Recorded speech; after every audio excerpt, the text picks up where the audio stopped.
How to add location on BeReal. Hi guys, welcome back. Today I'm giving you a tutorial on how to add location on BeReal. So let's get started. First, what you guys need to do is you will open up your BeReal app, and this is where you will get. You can download this app on your iOS or Android phone. BeReal is trending nowadays, and we post different photos right here, and we can find and discover people from all around the world. How to add your location? You can see we are getting the location for each account. Some do not have that, but most of them have location with the name right here.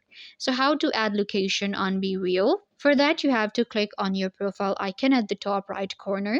It will take you right here. Even on our profile, you will be able to see your location. In order to add it or change it, you will click on Edit My Profile. It will show you your full name and username. And then we have biography and location.